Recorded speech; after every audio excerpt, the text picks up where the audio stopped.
guys. How do you think that you would feel if there was a person in your life that was, I guess, always very accusatory towards you, kind of made you feel like you always had to defend yourself, kind of backed into a corner, and you walked away from most interactions with that person feeling like, oh my gosh, I can't believe I just did that, and that is not who I am. I just feel really ugly right now. This is awful.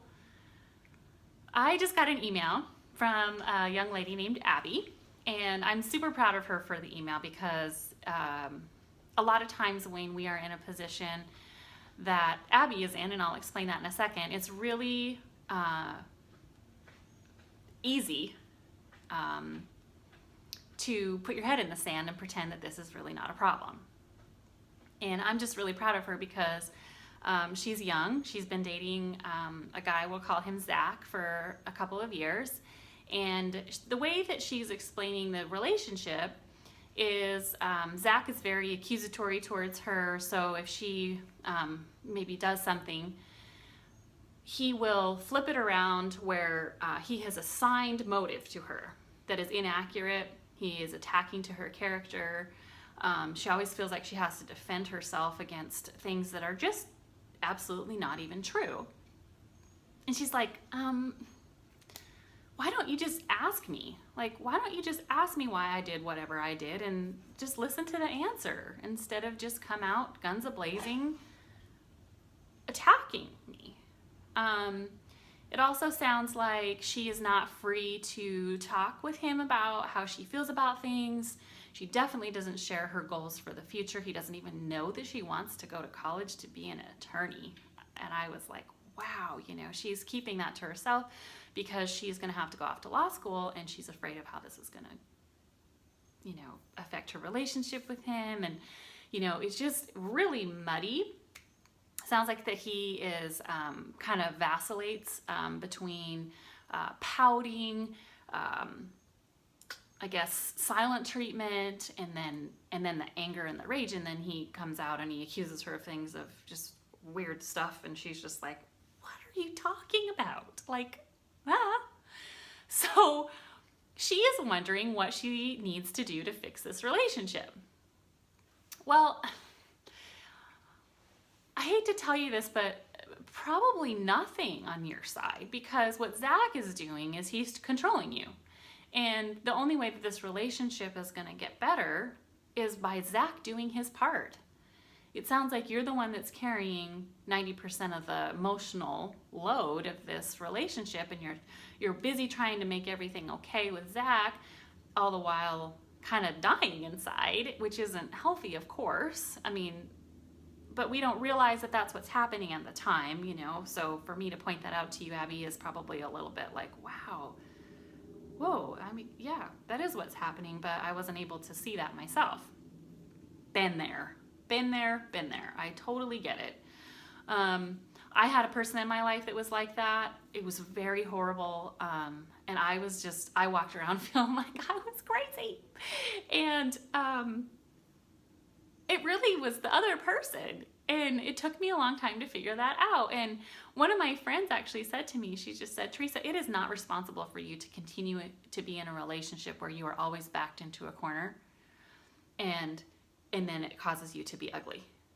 She said, "You need to remove yourself, because this is kind of a game. And if you just step out of the game, then it's game over, right?" And so that's the advice that I have for you, Abby, is that this isn't going to change. It's only going to get worse. Zach is going to continue to do this as long as you let him. And if you, God forbid, have kids with him, then he's going to use the kids against you. And it just gets all sorts of more ugly and muddy and nasty. And it doesn't really matter why he does what he does. I mean, he could have a mental illness going on, an addiction, his perception of women is messed up. But my question is, does it matter? Does it matter why he does what he does? The fact that it is destructive to you, it is the point, okay? So what you need to do is either, I mean, it sounds like you've already sat down with him and said, listen, you need to stop. You need to listen to me and ask me questions instead of just coming at me, like claws out. It sounds like you've already done that, and you've tried to communicate that with him in a very clear way, and he just doesn't care, or whatever. It doesn't matter. It's not your job to make him understand. It is his job to figure it out if he wants to have you.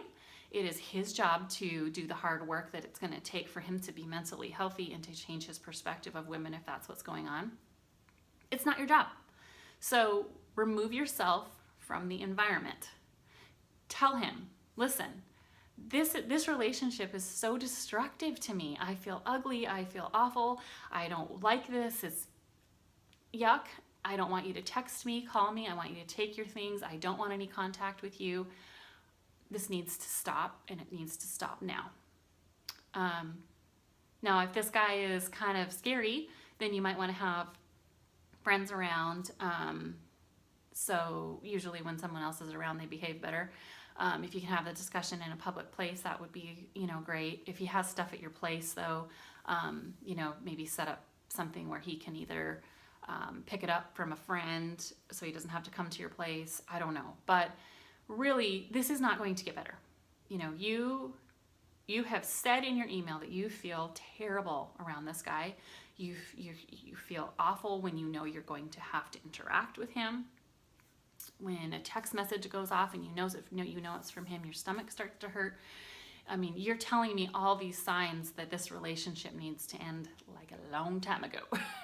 So, my encouragement to you is to just do it because you have to, not because you feel like it. Do it because it's the right thing to do. You will thank me later. Someday you will look back and go, whew, thank you, Jesus, that I didn't marry that guy.